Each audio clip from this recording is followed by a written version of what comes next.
The gift letter was 1 page long. Marcy Bell, the closing officer, set it on top of the other papers and turned it toward me. A yellow flag marked the line for my signature. "This confirms the $61,000 is a gift to Grant," she said, "and that you don't expect repayment." I had the pen in my hand. We were 3 days from our wedding and less than 4 hours from the wire deadline on the house we had spent 5 months trying to buy. Grant sat to my right. His mother, Elaine, sat across from us with her purse tucked against her knees. Our real estate agent, Colin, had his laptop open at the end of the table. I was about to ask whether I should use my current address or the new one when I saw the draft deed beneath the letter. The grantees were Grant Keller and Elaine Keller. I read the line again because there should have been a third name. "Where am I?" Grant leaned over. "On the gift letter." "That's what Marcy just explained." "I mean on the deed." He looked at Marcy, not at me. "It's how they had to set up the loan." I slid the gift letter aside. "Marcy, when this records, who owns the house?" She took a breath through her nose. She had the careful face of someone who knew a family argument had entered her office but had no intention of joining it. "According to the deed as it's currently prepared, Grant Keller and Elaine Keller." Colin stopped typing. Elaine adjusted the strap of her purse. She did not ask what Marcy meant. The pen left a blue mark on the gift letter, a short crooked line that did not form a letter. "And the $61,000, I said. "What am I on that page?" "The donor." Grant touched my arm. "Leah, let's not make this bigger than it is." I pulled my phone from my bag. "Please don't print anything else yet," I told Marcy. "The wire has to be in by 3, Grant said. His voice had dropped low enough that he probably thought it sounded private. "If you stop now, we miss closing." Elaine glanced toward the glass wall. "Can we discuss this at home? There are strangers sitting here." Marcy kept both hands flat on the table. My bank answered after 2 menu prompts and a hold recording. When the representative asked for the transfer confirmation number, I read the account number instead. "Sorry. No. That was, give me a second." Grant whispered my name. I found the right email and tried again. "The wire hasn't gone out yet," I said. "Cancel it." The representative asked whether I understood that canceling could affect a scheduled real estate closing. "Yes." "Leah," Grant said, louder this time. "Yes," I repeated to the woman on the phone. "Please cancel it." 5 months earlier, Grant and I had stood in the kitchen of the house on Caraway Lane and argued about the floor. The listing called it luxury vinyl. Grant called it gray plastic. I said it could last another year if we put a rug over the worst part, and he said that was something people said right before spending every weekend hating their floor. It was not a luxury house. It had 3 small bedrooms, a crooked backyard fence, and a water heater old enough to make the inspector frown. The kitchen window looked toward Pikes Peak if you leaned slightly left and ignored the neighbor's satellite dish. I loved it almost immediately. The smallest bedroom was going to be my workroom on the 2 days a month I handled the imaging center's schedule from home. Grant wanted the garage for his tools. Elaine had walked into the south-facing guest room and said, "This gets nice light," before moving on. At the time, I thought she was imagining where she might sleep on Christmas. The purchase price was $386,000. I had saved the money for the down payment over 8 years, first when I was still a front desk coordinator, then after I moved into scheduling and insurance authorizations. Overtime went into the account. Tax refunds went into the account. Half of every year-end bonus went in before I could convince myself I needed something else. The balance reached $61,000 the same week Grant proposed. He knew what the number meant to me. We had watched it climb together. My student loan payment and a relatively short work history in my current position made my place on the mortgage application less useful than we had expected. Grant could almost qualify on his income as a regional dispatcher for an appliance repair company, but almost did not get anyone a loan. Elaine had a pension, good credit, and no mortgage of her own. She agreed to join as a non-occupant co-borrower.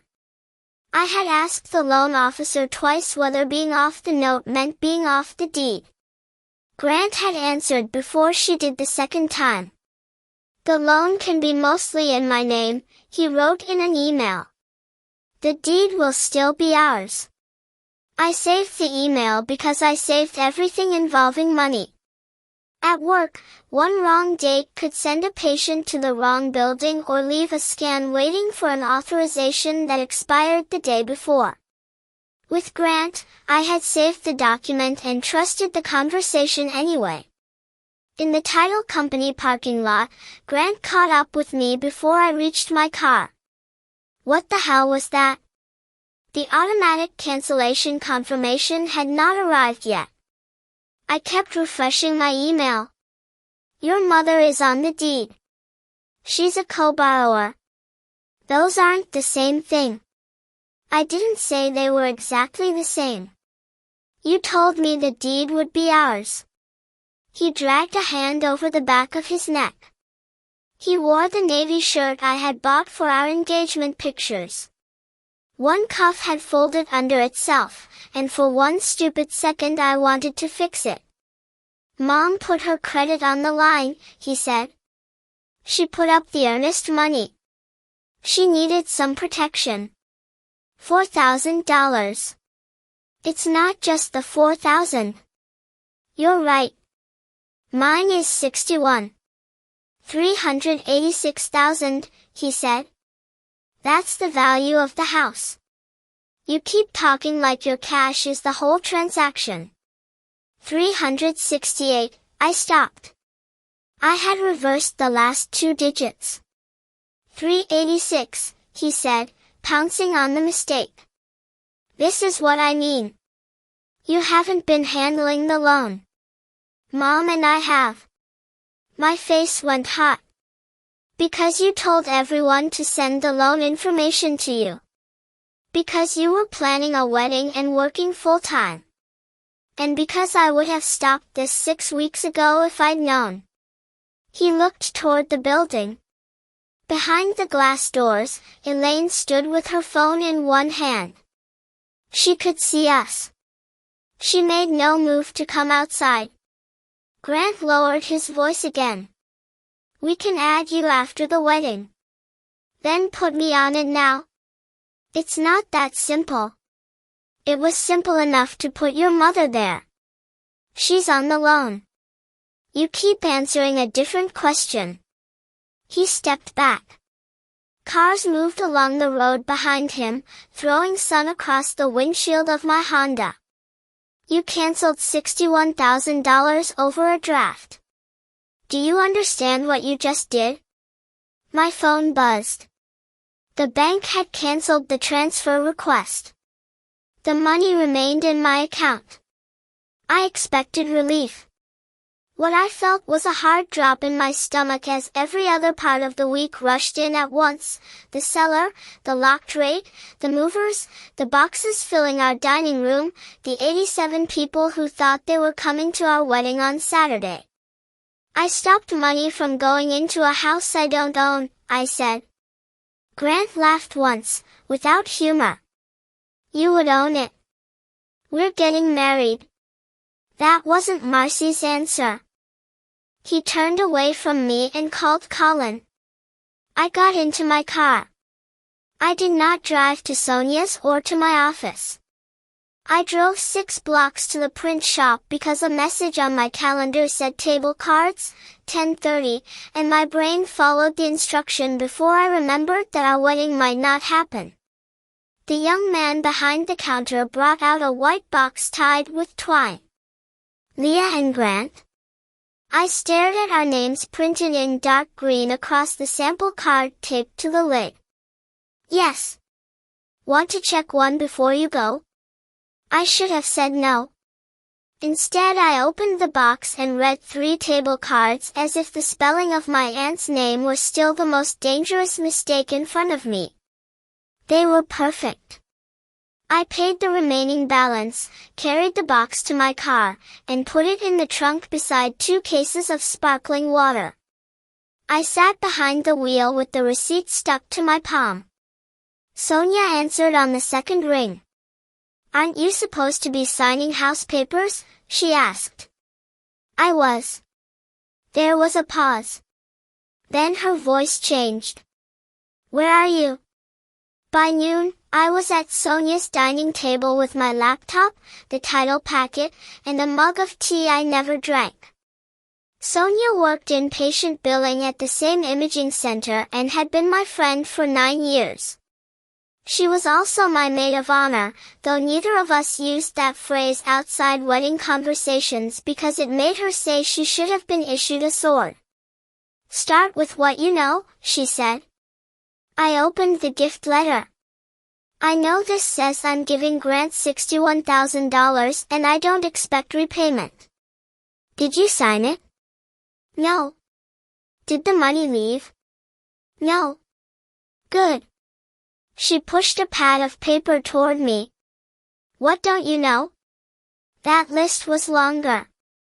I did not know when Elaine had been added to the deed. I did not know whether she had asked for ownership or Grant had offered it. I did not know whether the title company had made an error, whether the lender required the arrangement, or whether some document with my name had been left out of the stack. Sonia read the first page twice. You could pause the house and still have the wedding, she said. I looked at her. I'm not saying you should sign anything. I'm saying Saturday is not the same contract as this one. It feels like the same contract. It might be. But you don't have to decide both things before lunch. I wanted her to tell me to cancel everything. Having to wait made me keep reading instead of calling Grant and saying the first cruel thing I could think of. I emailed Marcy and asked 3 questions. When had the vesting instructions changed? Who had approved them? Was there another deed version that included me? Her reply came 23 minutes later. She could not give legal advice or discuss the lender's underwriting decisions. She could confirm that the current vesting instructions had been received 2 months earlier and named Grant and Elaine. Her file did not contain a deed naming me. 2 months. Not a last-minute lender condition. Not a typo made that morning. I called the loan processor. She was polite, careful, and noticeably less friendly once I explained I had not signed the gift letter. The file reflects you as an acceptable donor based on your relationship to the borrower, she said. The funds still have to be documented and transferred before disbursement. Was I ever listed as an owner? That's a title question. Was I ever listed as a borrower? No. Did Grant tell you the money was a gift? The application and asset documentation identified gift funds. She would not say more. She sent me the unsigned letter and the document request showing my bank statement had been used to verify the money existed. Grant had not forged anything. He had not needed to. He had arranged the whole file up to the point where my actual consent became unavoidable, then scheduled that point 3 days before our wedding. At 1:30, Elaine called. I don't appreciate being discussed like I slipped my name onto something, she said before I could say hello. Did you know my name wasn't on the deed? Grant explained the structure. That wasn't my question. I put $4,000 down. My pension is part of the application. If that loan goes bad, my credit goes with it. And if I wire $61,000, what do I get? A home with your husband. I pressed 2 fingers against my forehead. Elaine had lost the house she raised Grant in after her divorce. I knew that story. She had spent 6 years in rentals where landlords raised the rent or sold the building. She once told me she kept every moving box because throwing them out felt reckless. I believed her fear. It did not change what she had agreed to put on paper. You didn't want to trust your housing to somebody else's promise, I said. But you expected me to do exactly that. Grant would never leave you with nothing. The paper leaves me with nothing. You're getting married Saturday. This obsession with yours and mine is not a good way to begin. When did you know I wasn't on the deed? She let out a long breath. A television played somewhere behind her. Grant said you'd understand once everything settled down. I wrote the sentence on Sonia's pad before Elaine could soften it. At 3, Colin called with what he described as a solution. The seller would consider extending closing until Thursday afternoon. Grant could sign a side agreement promising to add me after the wedding. A promise to add me when? I asked. Your attorney could set the date. Would Elaine still be on the deed at closing? Under the current documents, yes. Would I be on it? Not under the current documents. Then it isn't a solution. Send me every email you have about how title was supposed to be held. He hesitated. Some of those communications are with Grant as the buyer. I am the person sending $61,000. I understand. You understood that last week too. His email arrived 40 minutes later.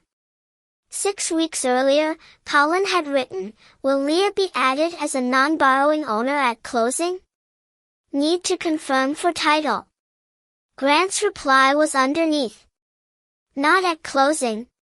Mom needs to be protected first. Leah and I can handle ours after the wedding.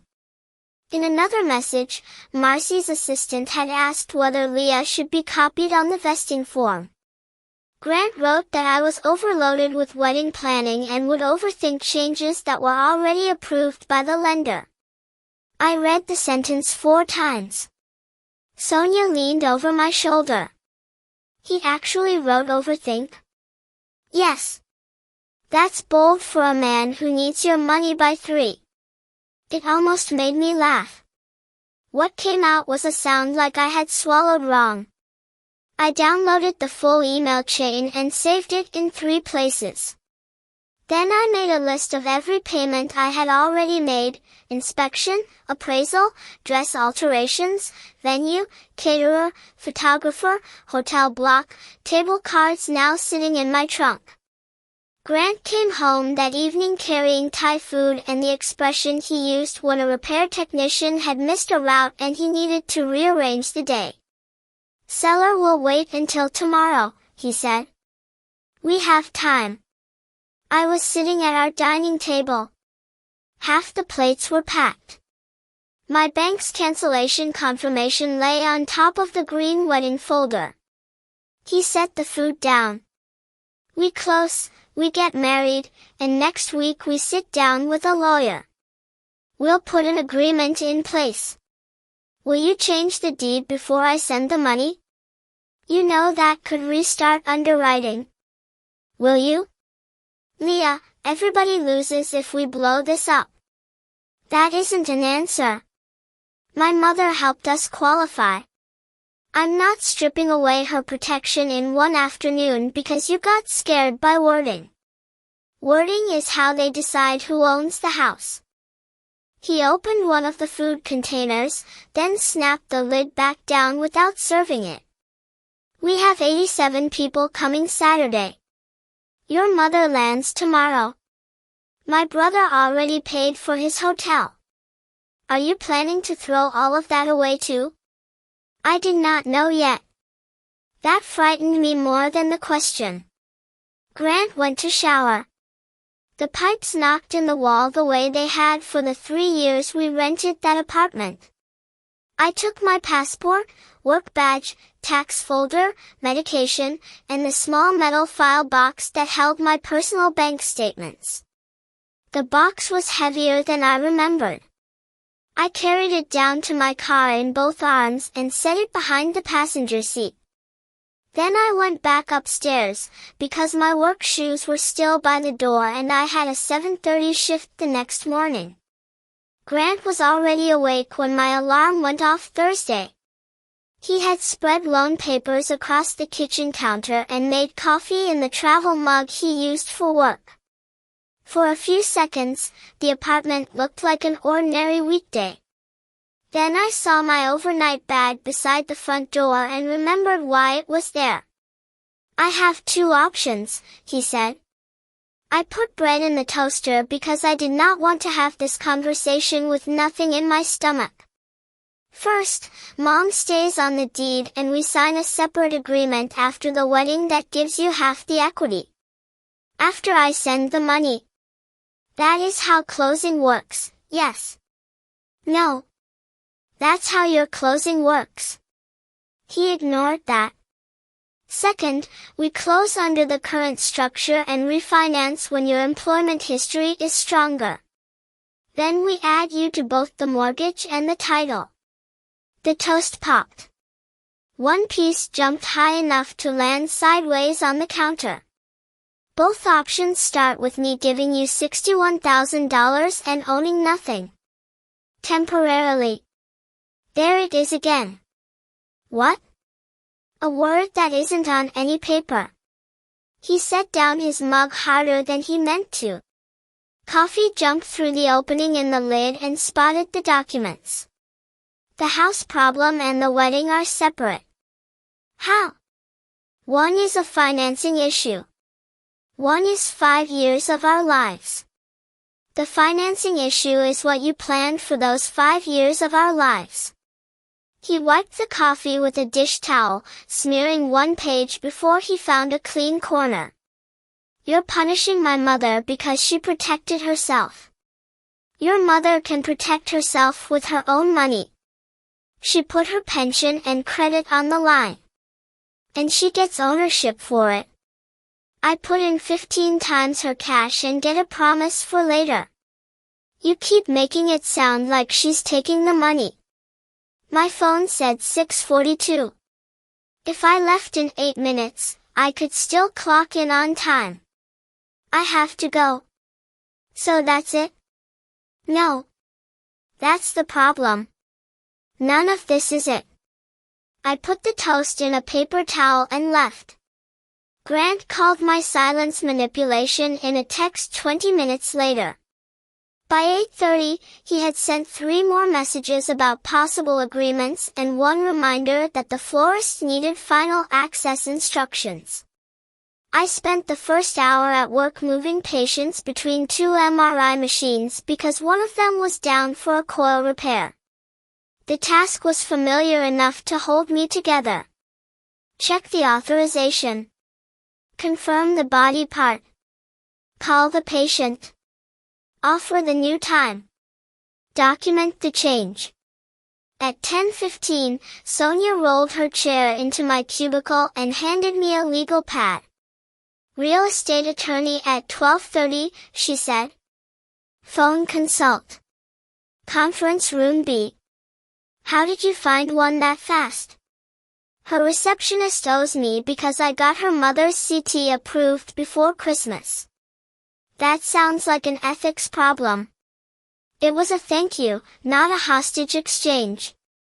She glanced at my screen. Also, your 9 o'clock is on Friday, not today. I looked at the appointment I had just moved. I had entered the wrong date.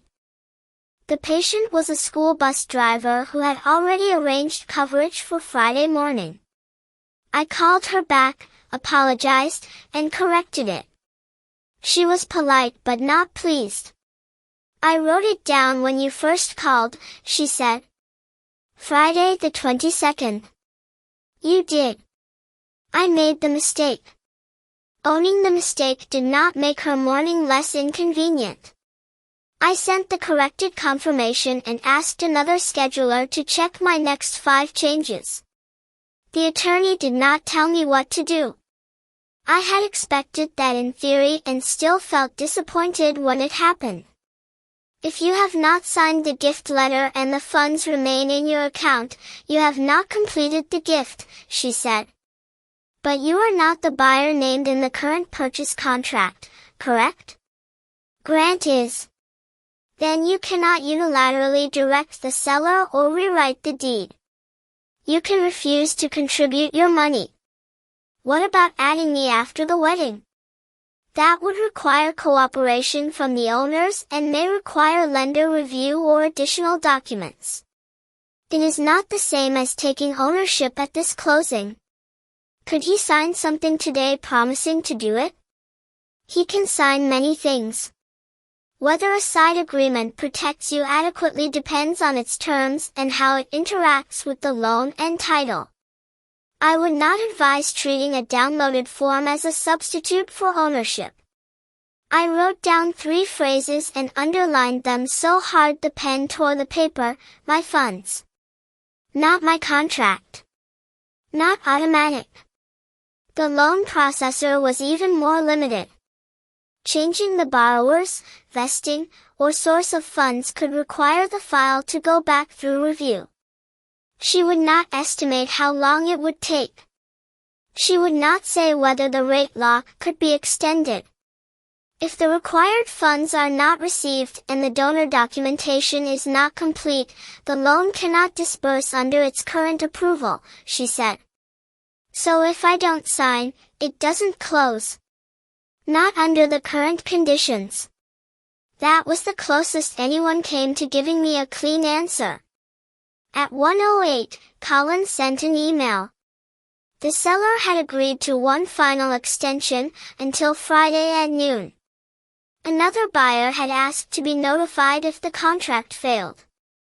I called him from the stairwell because it was the only place in the clinic where I could speak without patients hearing. Can Grant and Elaine close without my funds? They're exploring options. Do they have an option? Not that has been documented. What happens to the $4,000? The seller may have a claim to the earnest money if the buyer fails to perform. There are contract provisions and notice requirements. I can't promise how they'll handle it. And the inspection and appraisal? Those have already been provided. Meaning paid and gone. Elaine called before I reached my desk. We need the money in by tomorrow morning, she said. No hello this time either. I know the deadline. Then let the house close. We can sit down as a family next week and fix whatever needs fixing. If I have to give it before I'm allowed to own it, it isn't our house. That's a dramatic way to put it. It's the accurate way. Grant told me you were practical. I am. Practical people don't lose a house and a wedding in the same week over a piece of paper. You didn't put your name on that piece of paper because it was meaningless. She went quiet, but only because another call came through on her end. I heard the beep. I have to take this, she said. Think about what you're doing. Sonia still had not reached the same decision I had. At lunch, she split a vending machine granola bar with me in conference room B and said, cancel the closing. Postpone the wedding. Why postpone? Because canceling 48 hours out is financial arson. Romantic. You know what I mean. Get through this week. Don't sign a marriage license until you're sure, but you don't have to call 87 people today. I picked oats off the wrapper. And Saturday morning? I don't know. I'm trying to keep you from making 6 permanent decisions while you haven't slept. My Aunt Rosa was less careful. His mother helped with the loan, she said. I don't like that he hid it, but mothers do strange things about property. You get a lawyer after the honeymoon. Grant's brother, Owen, texted that he was staying out of a private financial disagreement. 10 minutes later, he asked if I could please avoid embarrassing Elaine in front of relatives who had flown in.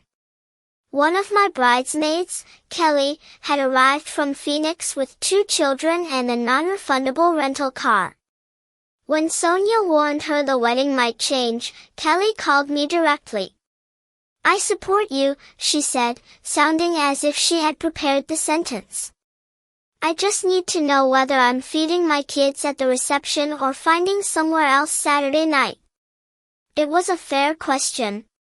It still hurt. I told everyone the wedding schedule was under review. That wording was a mistake. By 2, one cousin thought Grant had cheated. Another thought I had discovered a gambling debt.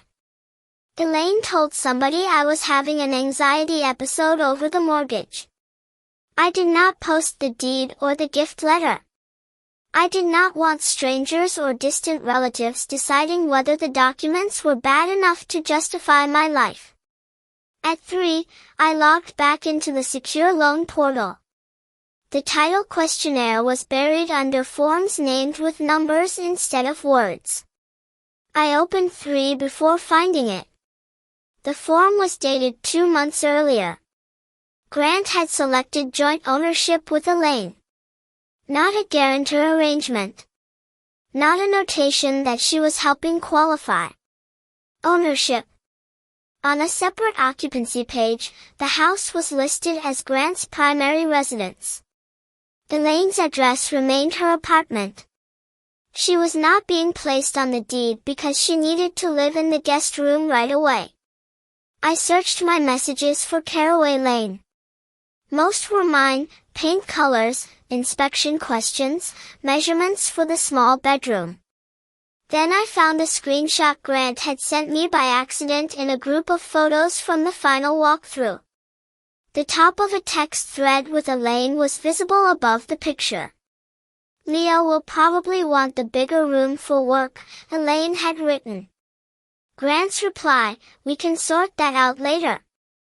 South room makes more sense for you long term. Long term. I had been measuring the small room for a folding desk while Grant and his mother discussed which room she might eventually use in a house bought mostly with my cash. We had talked about Elaine staying with us if she needed help.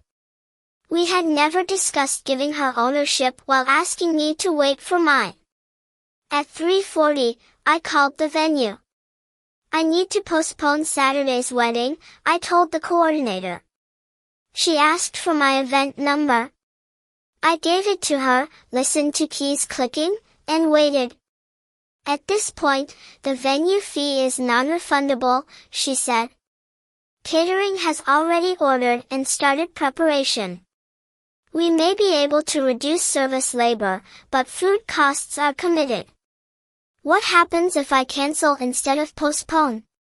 The same cancellation schedule applies. A postponement credit would depend on an available date and a new deposit. I wrote down numbers. She explained them twice. When we hung up, I had postponed the wedding for exactly 7 minutes. Then I called back. I'm sorry, I said. I need you to change that to a cancellation. Are you sure? My mouth was dry. Yes. The photographer kept part of the fee but refunded the unworked hours. The florist had already purchased most of the flowers. The hotel released rooms individually, which meant Sonia and I had to contact guests who had booked under the block. The dress was mine whether I wore it or not. The table cards were mine too. By the time I added the non-refundable wedding costs to the inspection, appraisal, and other house expenses I had paid, my loss was about $14,300. I stared at the total and considered calling the venue a third time. $14,300 was months of work. It was more than my first car had cost. I opened the venue number again before Sonia took the phone from me. Sonia took my phone before I could redial. "I'll notify the guest list," she said. "You call your mother, Grant, and Elaine." "I'm not doing those." "Fair. And you're eating something?" "I had half your granola bar." "That was not food. That was compressed dust." I called my mother first. She cried, then apologized for crying, then asked whether I needed her to change her flight. I told her to come. I did not want to be alone Saturday. Grant answered on the first ring. "Did Colin call you?" he asked. "We may have a private lender option." I canceled the wedding. He kept talking. I heard something about a bridge loan, then realized he had not understood me. "Grant. Stop. I canceled Saturday." There was a scrape on his end, like a chair moving. "You canceled the venue?" "Yes." "Without talking to me?" I nearly laughed at the shape of that question. "What did you say?" I asked. He had started again too quickly. "I said you don't get to cancel our wedding because of a financing disagreement." "I already did." He hung up. An hour later, he came to Sonia's apartment carrying a folder from an office supply store. Sonia opened the door but stayed in the kitchen, close enough to hear if I needed her and far enough away not to become an audience.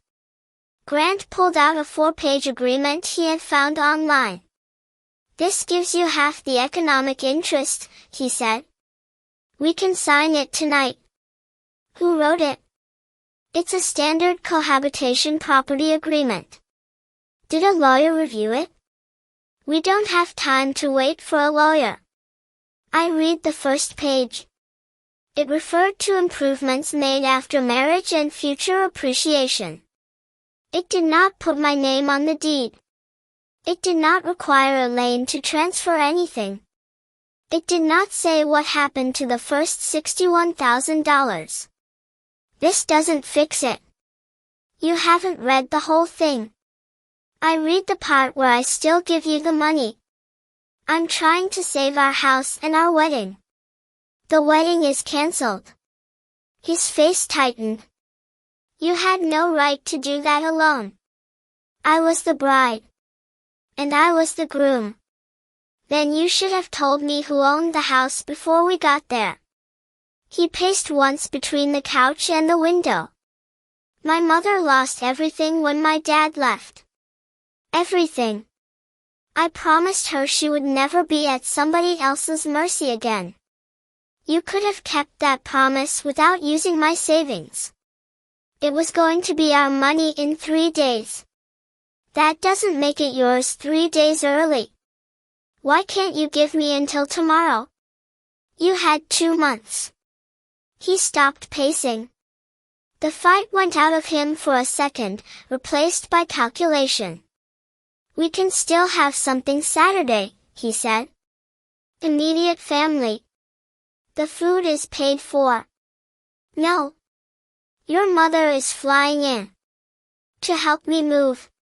He glanced toward my overnight bag beside Sonia's couch. When he spoke again, the house was no longer in the sentence. Friday morning, before work, I put my engagement ring, the spare apartment key, and printed statements from our wedding account into a plain bank envelope. Sonia drove me to the apartment building. She parked at the curb. "Do you want me to come up?" "No. If you come up, he'll talk to you instead of me." Grant opened the door in sweatpants and the t-shirt he had worn to pack boxes. He looked past me for Sonia. I handed him the envelope. What's this? The ring, your spare key, and the account records. I'm taking my work clothes and computer. We can schedule the rest. He opened the envelope and saw the ring. You're ending 5 years over paperwork. I stepped around him and went to the bedroom. Will you release my phone number from the family plan today? Did you hear me? Yes. Then answer me. I put 2 pairs of shoes in a laundry basket because I had forgotten to bring a suitcase. I'm not doing another version of the same argument. Because you know how insane this is. The phone number, Grant. He said he would handle it after work. At Sonia's, the carrier website required approval from the primary account holder. The transfer showed pending for the rest of the day. I refreshed it at lunch, at 4, and once after midnight from Sonia's folding sofa. It still said I had to wait. At 7:12 Saturday morning, the hotel called to ask when housekeeping could enter the bridal suite. I woke on Sonia's sofa with one foot numb and my phone under my shoulder. There isn't a bridal suite anymore, I said.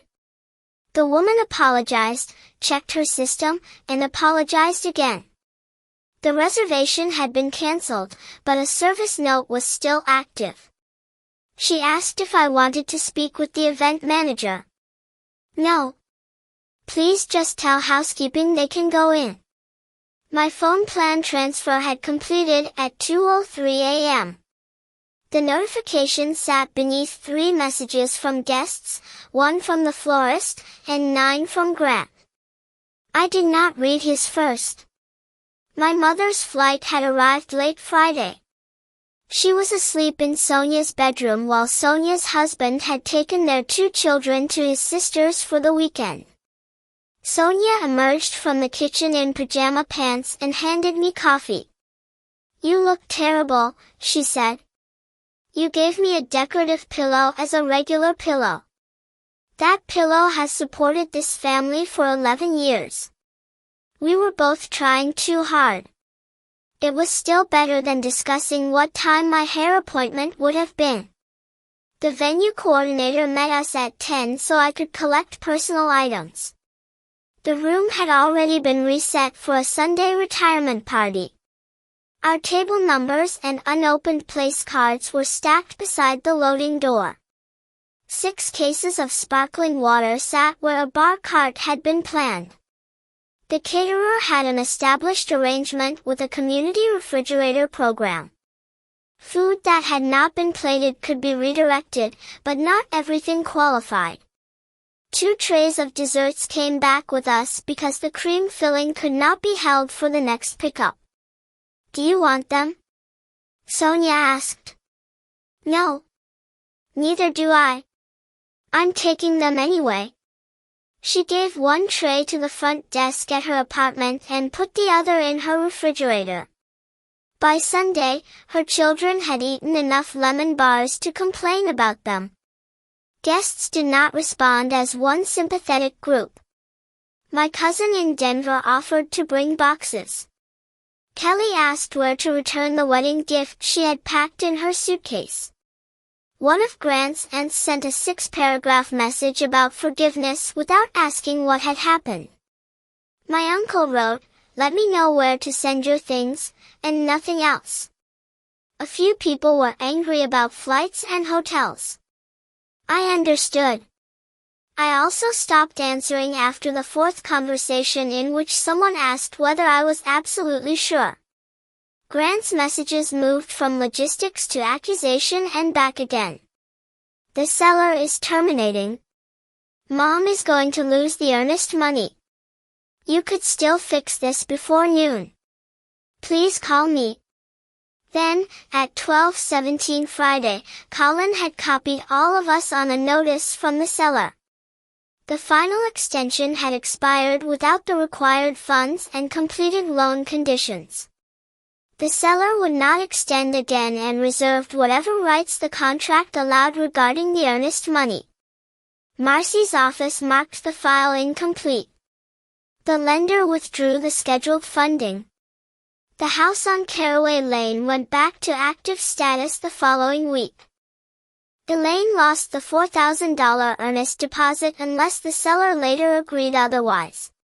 Grant had application and inspection-related costs of his own. Colin lost the commission he had expected. Elaine's credit did not collapse overnight, but she remained in the same apartment she had been trying to escape. My $61,000 stayed where it had been all week. That did not make the separation clean.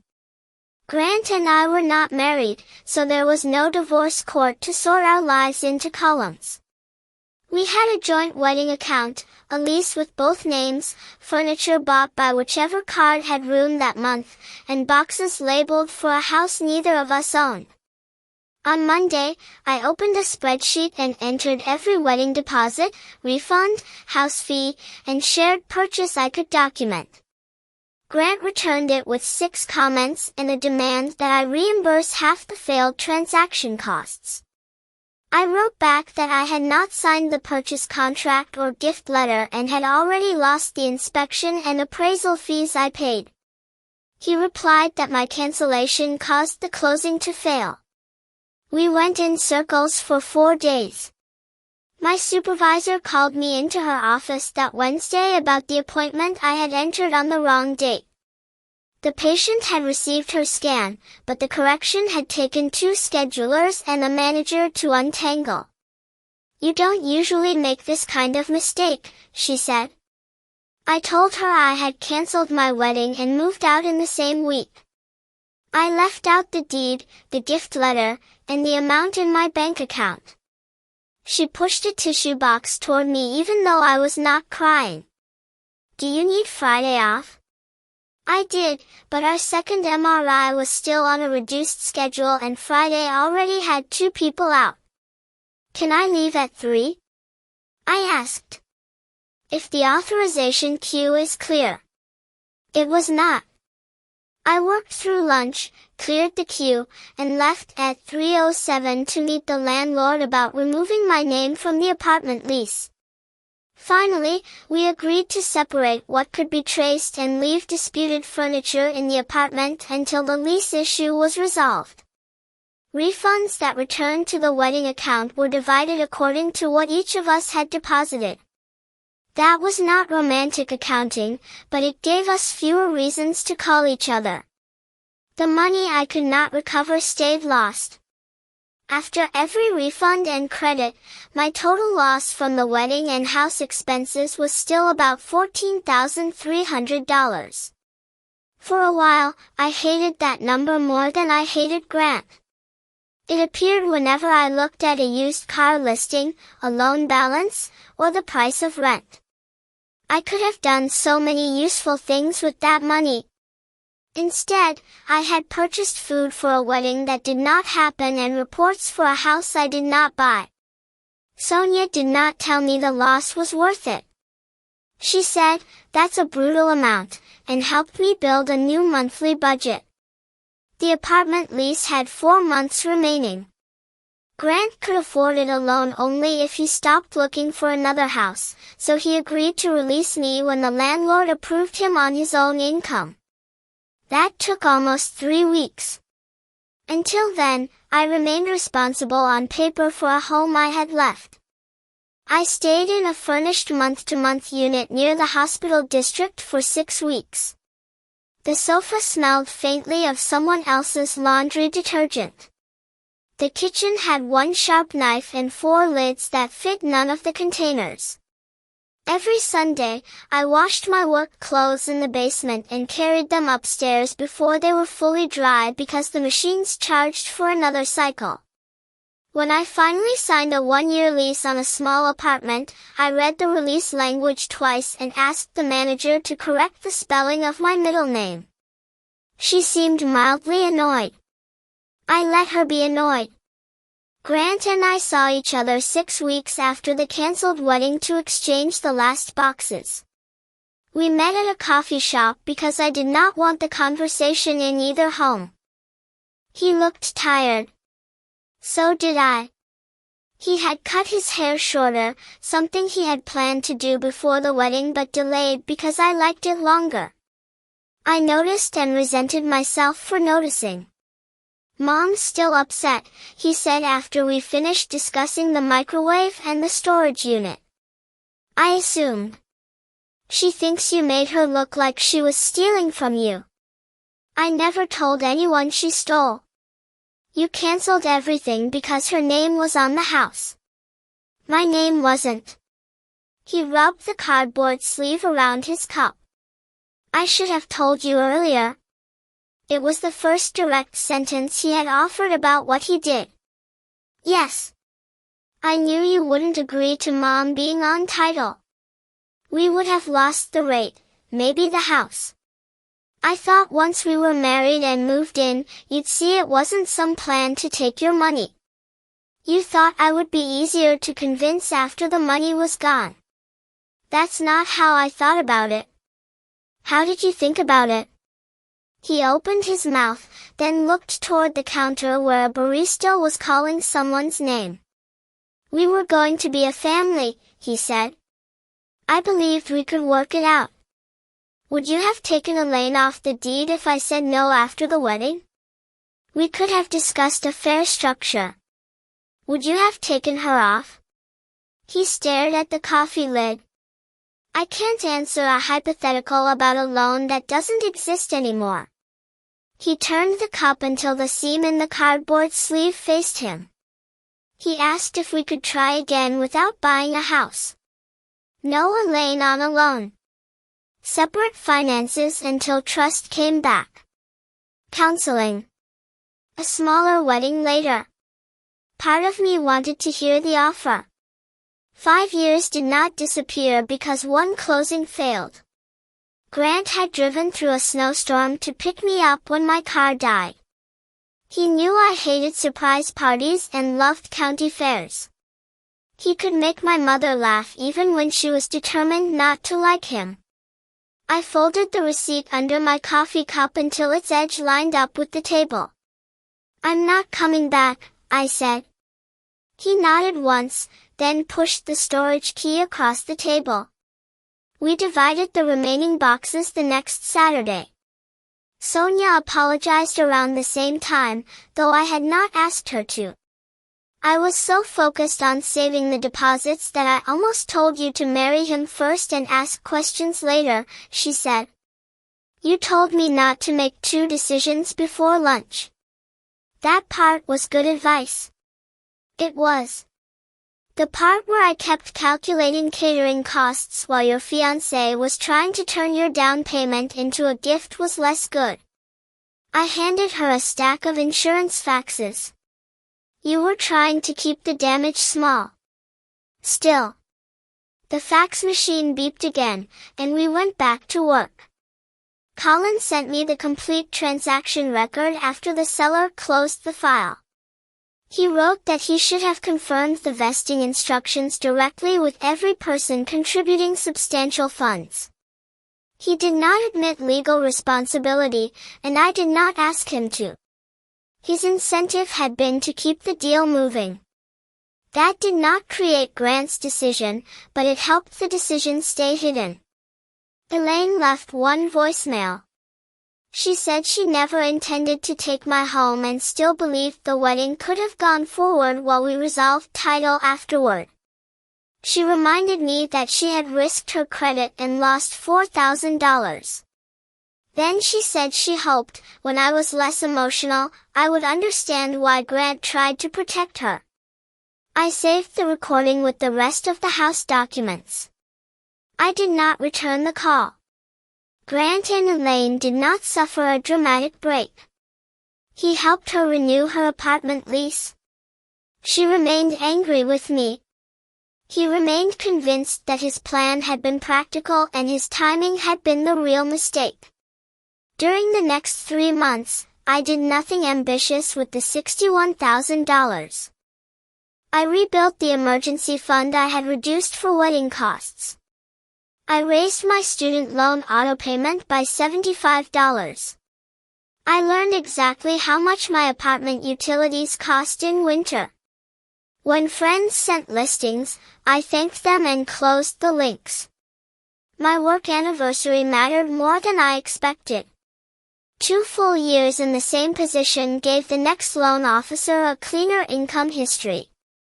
My supervisor also approved a modest raise after I took over the scheduling changes for a new ultrasound service. It was not a promotion with a new office. It was more money and more phone calls. 7 months after the wedding date, I met with a lender by myself. I brought pay stubs, tax returns, student loan statements, bank records, and a list of questions in a blue folder. The first pre-approval was lower than I wanted. "This is what fits without making every month tight," the loan officer said. I almost asked her to run a higher number. Instead, I took the letter home and looked for condominiums. The one I eventually bought had 2 bedrooms and no garage.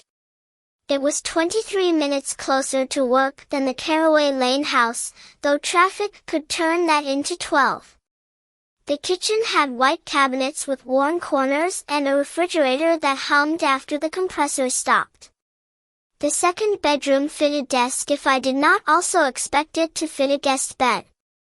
The purchase price was low enough that I could put down $47,000 and keep a real emergency reserve. I paid for an independent inspection. I asked for the title commitment, draft deed, and final funds sheet in advance. A real estate attorney reviewed the ownership documents and found no hidden disaster, only a parking space number that had been typed incorrectly. We corrected it before closing. 11 months after I stopped the first wire, I sat at another conference table with another pen. The closing officer handed me the draft deed. I checked the property address. I checked the unit number. I checked the parking space. Then I read the grantee line. Leah Isabel Moreno. Only my name. "Everything look right?" she asked. "Yes." I turned back to the first page and checked Isabel once more. The second I was there. "Now it does." I signed the documents and authorized the $47,000 wire. The transfer confirmation arrived while I was driving back to the imaging center. I worked the rest of my shift. One patient arrived at the north location when her appointment was at the south location, and I spent 20 minutes finding an opening so she would not have to come back the next day. After work, I carried a folding table into the second bedroom of the condo.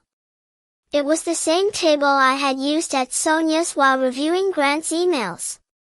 One screw was missing from the leg brace. I searched 2 boxes, checked the hallway, and finally leaned the table against the wall so it would not wobble. The closing documents went into a plain file box labeled with the address and the year. I sat down at the crooked table, opened the scheduling system, and changed the next morning's staffing sheet before the battery on my laptop ran out.